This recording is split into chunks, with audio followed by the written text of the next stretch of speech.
میں سعودی عرب میں 5 سال سے مقیم تھا اور میں بہت غریب آدمی تھا۔ چوری کام کرتا تھا، میرے کاغذات نہیں بنے تھے۔ ایک دن ایک خوبصورت عربی عورت میرے پاس آ گئی، کہنے لگی میرے لیے کام کرو، میرے گھر میں رہو، مہینے کے 20,000 ریال دوں گی۔ میں فوراً مان گیا۔ میں اس عورت کے گھر گیا تو جب اس نے 3-4 دن بعد پہلا کام بتایا تو میرے اوسان خطا ہو گئے۔ وہ تو مجھ سے عربی عورتوں کے ساتھ۔ میرا نام امجد ہے، میں سعودی عرب میں 5 سال سے مقیم تھا۔ نئی شادی ہوئی تو ایک ہفتے بعد ہی ماں نے بہنوں کی شادی اور یہ باتیں کر کے دل جلانا شروع کر دیا کہ تمہاری شادی پر بہت خرچہ ہو گیا ہے، قرضہ لیا ہے، اب تمہیں جا کر ہی قرضہ اتارنا اور بہنوں کی شادی کا جہیز بھی بنانا ہے۔ ماں کا کہنا تھا کہ تمہاری شادی اسی لیے کروا دی کہ کل کو یہ نہ کہو کہ میں بڑا تھا تو میری شادی پہلے نہیں کروائی، لیکن اب یہ نہیں ہوگا کہ بیوی کے پلو سے بن کر بیٹھے رہو گے۔ باہر جاؤ، بہنوں کے لیے جہیز جمع کرو، جب بہنوں کی شادی کر لو تو پھر اپنی بیوی کے ساتھ بے شک الگ رہنا، جو مرضی کرنا، ہمیں کوئی پرواہ نہیں ہوگی۔ بات تو ان کی ٹھیک تھی، اکلوتا بھائی تھا، 3 بہنیں تھیں۔ اگر صرف گھر چلانا ہوتا تو پاکستان میں ہی کوئی نوکری کر لیتا، لیکن بہنوں کے جہیز بنانے تھے اور بیوی کا خرچہ بھی تھا، اسی لیے سعودی عرب چلا گیا۔ ہم جیسے لوگ یہاں پر یہی سوچ کر آتے ہیں پاکستانی کہ کوئی بہت ہی آسان کام ہوگا، 3-4 گھنٹے کا کام، اور اس کے بعد پیسے مل جائیں گے۔ لیکن یہاں پر آ کے پتہ چلتا ہے کہ اپنے ملک میں روکھی سوکھی بھی مل جانا اچھی بات ہے، کم از کم انسان عزت سے کھاتا ہے۔ مجھے سعودی عرب میں 5 سال ہو گئے تھے، میں ابھی تک اپنے کاغذات نہیں بنوا پایا تھا۔ میرے پاس اتنے پیسے ہی جمع نہیں ہوئے تھے، جو پیسے تھوڑے بہت جمع ہوتے وہ گھر بیچ دیا کرتا تھا۔ اس پر بھی گھر والے کہتے تھے کہ گزارا نہیں چل رہا ہے۔ بیوی سے بات کرتا تو وہ اپنے رونے لگ جاتی تھی، کہتی تھی کہ نئی نویلی دلہن کو شادی کے 1 ہفتے بعد ہی چھوڑ کر چلے گئے اور اب 5 سال ہو گئے ہیں، کوئی اولاد بھی نہیں نصیب ہوئی مجھے۔ یہ وقت میں نے کیسے گزارا ہے میں ہی جانتی ہوں۔ آپ نے میری جوانی کو ضائع کیا ہے، میری زندگی کو برباد کیا، میں آپ کو کبھی معاف نہیں کروں گی۔ آپ واپس آ جائیں تب بھی نہیں، میں بہت پریشان رہتا تھا۔ کسی طرح میرے کاغذات بن جاتے تو میں اتنا پڑھا لکھا تھا کہ ایسی نوکری کر لیتا جس سے مجھے گھر جانے کی بھی سہولت مل جاتی اور ٹکٹ کے پیسے بھی بن جاتے، لیکن سارا مسئلہ کاغذات کا تھا، جس کے لیے کافی ساری فیس جمع کروانی ہوتی تھی۔ وقت ہاتھ سے نکلتا چلا گیا، پتہ ہی نہیں چلا، سمجھ سے باہر تھا کہ کیا کروں، کوئی بھی کام نہیں ملتا تھا۔ پورا دن محنت کرنے کے بعد اتنے پیسے ہی بنتے تھے کہ جتنے شاید پاکستان میں ہوتا تو بنا لیتا۔ کبھی کبھی دل کرتا کہ واپس چلا جاؤں، مزدوری کر لوں، دہاڑی کر لوں گا، لیکن یہاں نہیں آؤں گا۔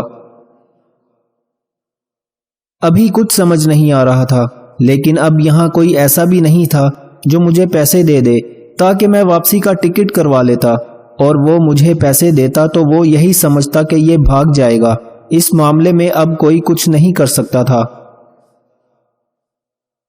ایک دن ایک بس سٹینڈ پر بیٹھا تھا، رات کا وقت تھا، گھر بھی نہیں جا سکتا کیونکہ جو کمرہ لیا تھا اس کا کرایہ دینا تھا۔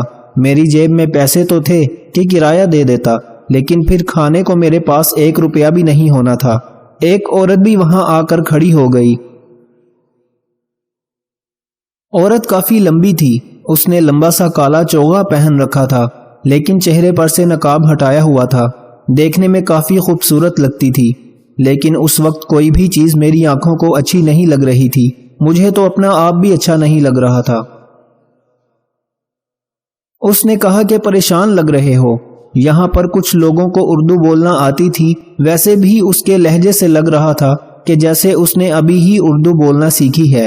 میں نے کہا کہ آپ کا لہجہ تو کافی صاف ہے، تو کہنے لگی کہ مجھے 7 سے 8 زبانیں آتی ہیں۔ اردو تو میرے باپ کی زبان تھی اور میرا کام ہی ایسا ہے۔ میں نے کہا کیا کام ہے آپ کا؟ تو وہ آگے سے مسکرا دی اور بولی تم کام کرو گے، کیونکہ جس طرح سے تم بیٹھے ہو لگتا ہے تم بہت پریشان ہو، اور آج کل ہر پریشانی کا حل پیسے میں ہی ہے۔ اگر جیب میں پیسے ہوتے تو کبھی بھی ایسے نہیں بیٹھے ہوتے۔ میں نے اس سے کہا کہ تم ٹھیک کہتی ہو، میرا مسئلہ بھی دولت ہی ہے، مجھے پیسوں کی ضرورت ہے، لیکن مجھے کوئی بھی ایسا کام نہیں مل رہا جو میری ضروریات کو پورا کر سکے۔ اس نے کہا مجھے بھی کچھ ایسے ہی انسان کی تلاش تھی جو بہت زیادہ مجبور ہو، کیونکہ مجبور لوگ محنتی ہوتے ہیں۔ تم میرے ساتھ میرے گھر چلو، وہیں رہو، میں تمہیں کام بتاؤں گی۔ تو میں نے کہا کہ آپ نے تو میرا نام تک نہیں پوچھا اور کام دینے کی بات کرتی ہیں۔ ویسے یہاں پر یہ سب ہونا نارمل تھا، کیونکہ ادھر لوگ سیدھی بات کیا کرتے تھے، زیادہ لمبی بات کوئی بھی نہیں کرتا تھا۔ اس نے کہا کہ میں تمہارا نام بھی پوچھ لوں گی۔ میں نے کہا کہ کام کس نوعیت کا ہوگا؟ اگر آپ نے مجھ سے اپنے گھر کے کام کروانے ہیں تو میں معذرت چاہتا ہوں کہ میں پہلے بھی کسی کے گھر کے کام کر چکا تھا، لیکن یہ لوگ بڑے ظالم تھے، کام زیادہ کرواتے تھے، پیسے کم دیتے تھے۔ ایک گھر میں 2 مہینے کے لیے کام کیا، وہ بھی ایک عورت تھی جو مجھ سے بہت زیادہ کام کرواتی تھی اور پیسے بھی کم دیتی تھی۔ پھر بھی میں مجبوری میں کام کرتا رہا، لیکن مجھے پتا چلا کہ وہ مجھے اسی برتن میں کھانا ڈال کر دے رہی تھی جس میں اپنے کتے کو کھانا دیا کرتی تھی۔ میں نے فوراً وہ نوکری چھوڑ دی اور قسم کھا لی کہ اس طرح کا کوئی بھی کام نہیں کروں گا۔ اس نے کہا کہ فکر نہیں کرو، اس طرح کا کوئی کام نہیں ہے، میرے گھر میں کام کرنے کے لیے پہلے سے ہی 2 سے 3 نوکر ہیں، اور تمہیں میرے لیے کام کرنا ہے، میرے گھر کا کام نہیں کرنا ہے، میرے ساتھ رہنا ہے۔ کام کی نوعیت میں گھر جا کر سمجھا دوں گی، فکر نہیں کرو۔ میں نے کہا کہ مجھے پیسے کتنے ملیں گے؟ میں پہلے جگہ جگہ سے دھوکہ کھا چکا تھا، اس لیے پہلے ہی پیسوں کی بات کر دی، کیونکہ پیسوں کے لیے ہی تو انسان کام کرتا ہے۔ اپنی محنت کی اجرت مانگنے میں بھلا کیسی شرم؟ اپنے وقت اور محنت کے پیسے مانگنا کوئی بھی بری بات نہیں ہے۔ اس نے کہا کہ میں تمہیں 1 مہینے کے 20,000 ریال دوں گی۔ یہ لفظ سن کر میں حیران اور پریشان رہ گیا اور اس قدر شدید رد عمل دینے پر مجبور ہو گیا۔ میرا منہ کھل گیا اور میں نے کہا کیا 20,000 ریال؟ کیونکہ 20,000 ریال کوئی چھوٹی رقم نہیں تھی، یہ پاکستانی 10 لاکھ روپے بنتے تھے، اور پاکستانی 10 لاکھ روپے اگر میں 1 ماہ میں بھیجتا اور کچھ پیسے اگر یہاں بھی لگا دیتا تو کم سے کم بھی مہینے کے 7 سے 8 لاکھ روپے گھر بیچ سکتا تھا۔ میری بہنوں کی شادی 1 سال کے اندر ہی ہو جانی تھی، اس کے بعد میں بھی اپنے گھر جا سکتا تھا۔ میں نے اس سے کہا کہ میں تمہارے لیے کام کروں گا، اور اس کے بعد میں نے کوئی اور بات نہیں سوچی، اتنا کہا کہ پکی بات ہے، پیسے تو دے دو گی نا؟ اس نے کہا ہاں ہاں، تمہارے لیے یہ پیسے زیادہ ہوں گے، لیکن میرے لیے یہ پیسے زیادہ نہیں ہیں۔ راستے میں جاتے ہوئے اس نے میرا نام بھی پوچھا اور یہ بھی پوچھا کہ کس ملک سے ہو۔ اس کے بعد اس نے کہا کہ بہت اچھی بات ہے، مجھے آپ پر بھروسہ ہے۔ اس نے مجھے ایک کمرہ بھی دکھا دیا جو دوسری منزل پر تھا، اور کمرے کے ساتھ ایک باتھ روم بھی تھا۔ اس نے کہا کہ جب تک میں یہاں ہوں ادھر ہی رہوں گا۔ میں نے کہا کہ میرا کام؟ تو اس نے کہا کہ تمہارا کام جلد ہی بتا دیا جائے گا، ابھی تمہیں اپنا حلیہ ٹھیک کرنا ہے۔ میں نے اپنے آپ کو دیکھا جب میں شادی کر کے آیا تھا، اس وقت میری عمر صرف 22 سال تھی، ابھی بھی میری عمر کچھ زیادہ نہیں تھی، میں 27 سال کا تھا، اور 27 سالہ نوجوان تو عین جوانی کے وقت میں ہوتا ہے، لیکن ٹینشن نے میری حالت ایسی بنا دی تھی کہ جیسے میں 30 سال سے اوپر کا آدمی بن چکا ہوں۔ لوگ اپنا خیال بھی رکھتے ہیں جو میں نے نہیں رکھا تھا، لیکن ٹینشن سے ہی انسان خراب ہوتا ہے۔ اس نے کہا تمہیں اپنا حلیہ اور صحت درست کرنی ہوگی،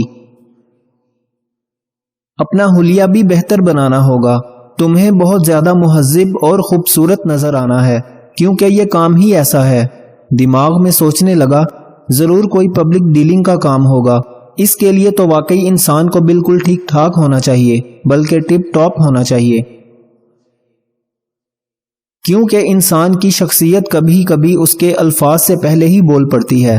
میں نے کہا کہ ٹھیک ہے، جیسا آپ کہیں گی ویسا ہی کروں گا۔ جو انسان آپ کو مہینے کے 10 لاکھ روپے دے رہا ہو، اگر وہ یہ کہے کہ ایک ٹانگ پر کھڑے ہو جاؤ تو آپ بے شک ایک ٹانگ پر کھڑے ہو جائیں گے۔ 5 سال میں پہلی دفعہ مجھے سکون کی نیند آئی تھی، بستر بھی بہت صاف تھا، ورنہ تو ہم ایک کمرے میں 8 لوگ ایک کمرے میں کیسے سوتے تھے یہ ہم ہی جانتے ہیں، اور دماغ میں کوئی ٹینشن بھی نہیں تھی۔ جب سے اس نے پیسوں کے بارے میں بتایا تھا اس کے بارے میں سوچ رہا تھا۔ اتنے سارے پیسوں سے تو میرے سارے مسئلے حل ہو جانے تھے، میں 6-7 مہینے بعد اپنی بیوی سے ملنے بھی جا سکتا تھا، لیکن میں نے ان لوگوں کو اس کے بارے میں کچھ بھی نہیں بتایا تھا کہ پیسے آ جائیں گے تو بھیج دوں گا اور کہوں گا کوئی اچھی نوکری لگ گئی ہے۔ وہ لوگ یہ بات خود ہی سمجھ جائیں گے۔ میری بیوی کو دولت سے کوئی مقصد نہیں تھا، بس وہ کہہ رہی تھی کہ آپ واپس آ جائیں۔ پتہ نہیں میرے گھر والے اس کے ساتھ کیا سلوک کرتے تھے، وہ کچھ بتاتی بھی نہیں تھی اور میرے پاس پیسے بھی نہیں ہوتے تھے کہ بار بار اسے فون کر سکوں۔ یہاں سے کال بہت مہنگی پڑتی تھی۔ اگلے دن مجھے صبح صبح ہی جگا دیا گیا۔ نیند اچھی آئی تھی، اس لیے نیند پوری ہو گئی تھی۔ اس عورت نے مجھے ایک شخص سے ملوایا جس نے کہا آج سے میں آپ کا ٹرینر ہوں، آپ کو ٹرین کروں گا۔ میں نے کہا کس بات کے لیے ٹرین کریں گے؟ تو کہنے لگا آپ کو تھوڑا فٹ کرنا ہے۔ عورت کے کہنے پر مجھے مردوں کے سیلون بھیجا گیا، جہاں پر میرے بالوں کا کلر بھی بدل دیا گیا، میرے ہاتھ پاؤں بھی صاف کروائے گئے، میری داڑھی شیو بھی بنائی گئی۔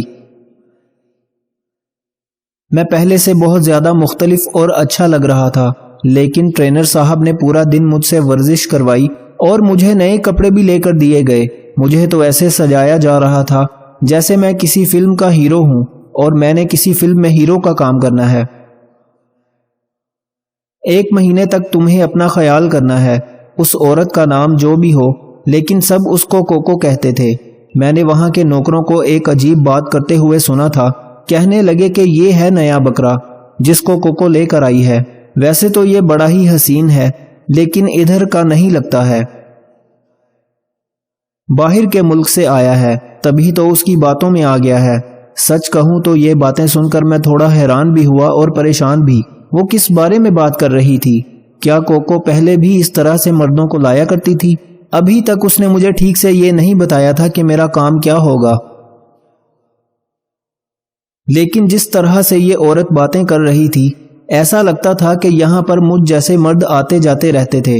شکل و صورت کا اچھا تھا تو کیا وہ مجھے صرف اس لیے لے کر آئی تھی کیونکہ میری شکل و صورت اچھی تھی؟ کہیں یہ مجھ سے شادی تو نہیں کرنا چاہتی تھی؟ تبھی مجھے اتنا سجا سنوار رہی تھی، لیکن اگر ایسا ہوتا تو میں کبھی بھی اس سے شادی نہ کرتا۔ وہ مجھے 20 کی جگہ 40,000 ریال دیتی، میں تب بھی اسے شادی نہ کرتا، کیونکہ میں نے اپنی بیوی کو دیا ہی کیا تھا، کچھ بھی تو نہیں دے سکا تھا اسے۔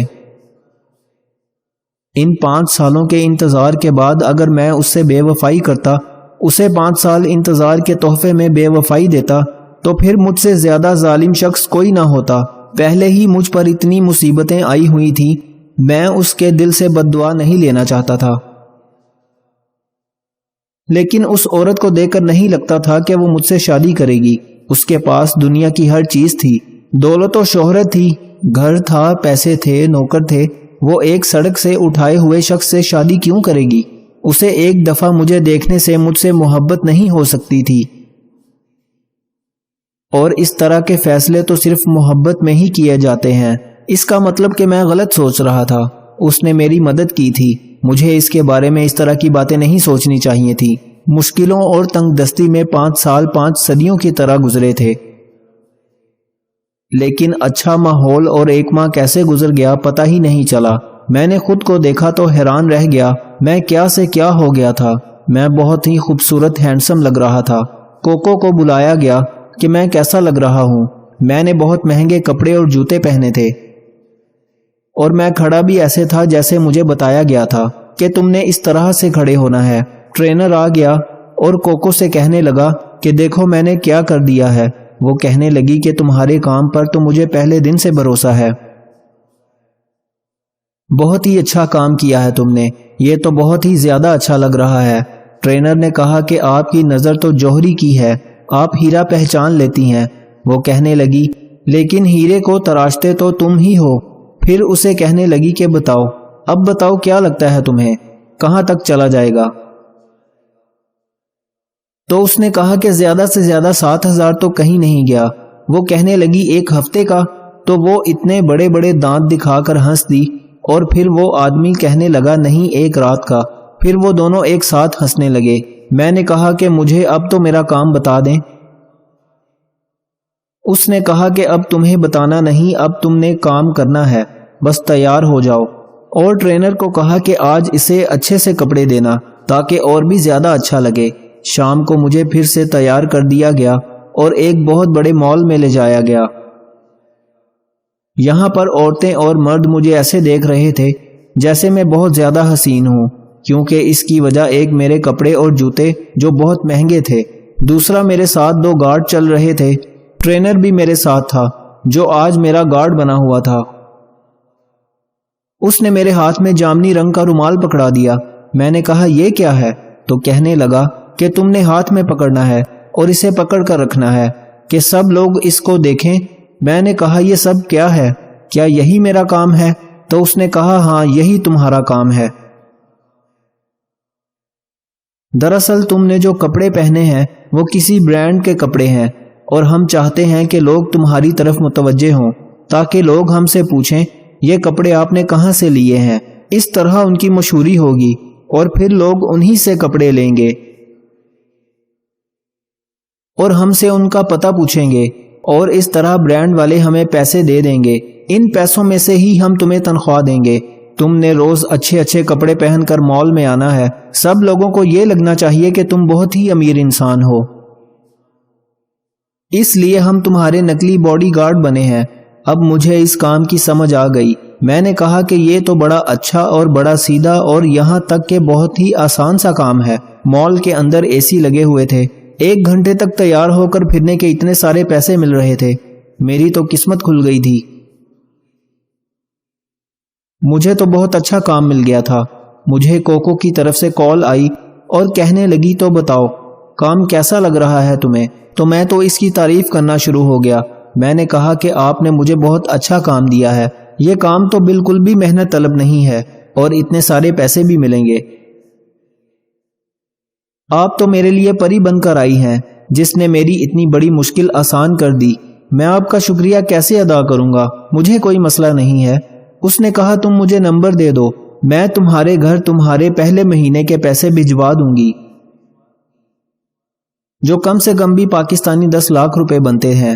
یہی سوچا کہ گھر والے تو خوش ہو جائیں گے۔ میں نے اپنے گھر کا پتہ بتا دیا اور نمبر بھی۔ اس نے پیسے بھجوا دیے جو کچھ دن بعد شاید ان لوگوں کو مل جاتے۔ میں بہت زیادہ مطمئن تھا۔ میرے چہرے پر مسکراہٹ بھی آ گئی اور میں بڑے طریقے اور سٹائل سے وہاں پھرنے لگا۔ میں کوئی ان پڑھ جاہل گوار نہیں تھا، میرے لیے یہ چیزیں کوئی نئی نہیں تھیں۔ میں پاکستان میں بھی اچھی طرح تیار ہو کے رہتا تھا۔ یہ الگ بات ہے کہ اتنے مہنگے کپڑے نہیں پہنا کرتا تھا۔ میں ایسے ہی چل رہا تھا کہ اچانک ایک عورت میرے پاس آئی اور میرے ہاتھ میں جو رومال تھا اس کا دوسرا اشرا پکڑ کر بولی چلو میرے ساتھ۔ میں نے کہا کہاں؟ تو کہنے لگی کہ چلو بھی۔ وہ عربی بول رہی تھی۔ 5 سال میں اتنی عربی تو مجھے آ گئی تھی، لیکن وہ عورت جس طرح سے پیش آ رہی تھی بات میری سمجھ سے باہر تھی۔ اس نے مجھے ایک ہاتھ سے پکڑا اور اس طرح مجھے اپنے ساتھ لے جانے لگی جیسے اس نے مجھے خرید لیا ہوگا۔ جو ٹرینر تھے وہ بھی پیچھے ہٹ گئے، بلکہ جاتے ہوئے اس نے کہا کہ جاؤ، پریشان ہونے کی بات نہیں ہے۔ وہ تو مجھے اپنی گاڑی میں لے آئی اور کہنے لگی کہ چلتے ہیں۔ میں نے کہا مجھے کہاں لے کر جا رہے ہیں؟ یہ بات سمجھ نہیں سکا۔ اس نے مجھے کہا کہ تم ہاتھ میں جامنی رومال لے کر پھر رہے ہو، تمہیں یہ نہیں پتا کہ میں تمہیں کہاں لے کر جا رہی ہوں؟ جامنی رومال پھر تم نے ہاتھ میں کیوں پکڑا تھا؟ میں نے کہا کہ کیا مطلب ہے، کیا مقصد ہے اس بات کا؟ تو اس نے مجھے ایک بات بتائی۔ اس نے کہا کہ پرانے زمانے میں جب عورتوں کو خریدا جاتا تھا تو خریدنے والی عورتوں کے ہاتھ میں جامنی رومال پکڑا دیے جاتے تھے۔ یہی رسم آگے چلتی گئی اور آج جس نے بھی جسم فروشی کرنی ہوتی ہے اس کے ہاتھ میں رومال نشانی کے طور پر پکڑا دیا جاتا ہے، چاہے وہ لڑکی ہو یا لڑکا۔ جامنی رنگ کا مطلب اس چیز کی طرف اشارہ ہے کہ میں اس کام کے لیے راضی ہوں۔ میرے قدموں تلے سے یہ بات سن کر زمین نکل گئی، اس لیے اس عورت نے مجھے پکڑا اور میرا حلیہ بھی ٹھیک کروایا، اور جب وہ اپنے ٹرینر سے کہہ رہی تھی کہ 1 رات کے 7,000 تو اسی بارے میں بات کر رہی تھی۔ میں حیران رہ گیا۔ میں نے کہا معاف کرنا، میں یہاں یہ کام نہیں کرتا ہوں۔ وہ مجھے برے ناموں سے پکارنے لگی۔ مجھے بزدل کہنے لگی کہ اگر یہ کام نہیں کرتے تو پھر یہ حلیہ کیوں بنا کر پھر رہے ہو؟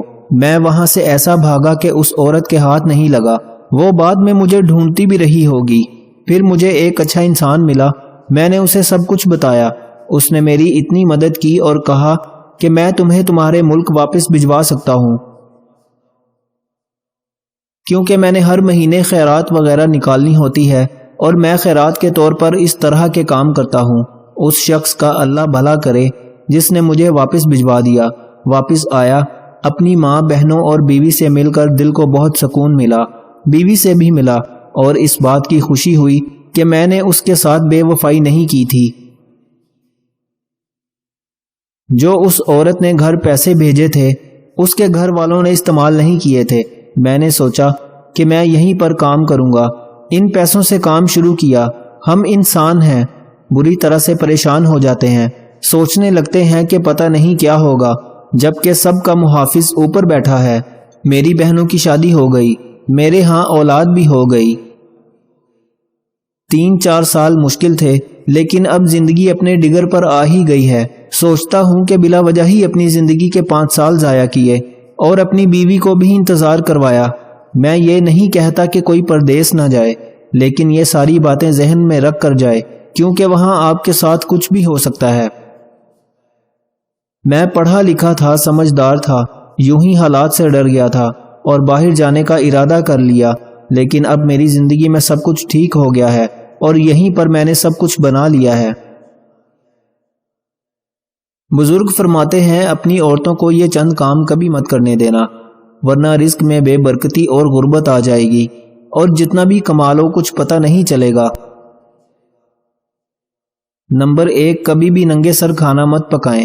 نمبر 2، مٹی یا چینی کے برتن ٹوٹے ہوئے استعمال نہ کریں۔ نمبر 3، صبح فجر سے سورج طلوع ہونے تک کبھی نہ سوئیں، اس سے رزق میں سے برکت اٹھ جاتی ہے۔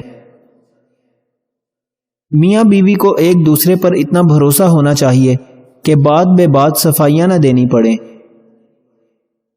بیوی کے لیے شوہر اور شوہر کے لیے بیوی سے اچھا کوئی دوست نہیں، واحد ایسا دوست جو بہترین مشورہ دے گا، کیونکہ جو بھی ہو، اچھے اور برے حالات کا سامنا دونوں کو مل کر ہی کرنا پڑتا ہے، یہی دوستی ہے۔ اپنی بیوی کے خلاف کسی کو بات کرنے کا موقع نہ دو، کیونکہ باوقار شخص اپنی بیوی کے وقار اور عزت نفس کا خود خیال رکھتا ہے۔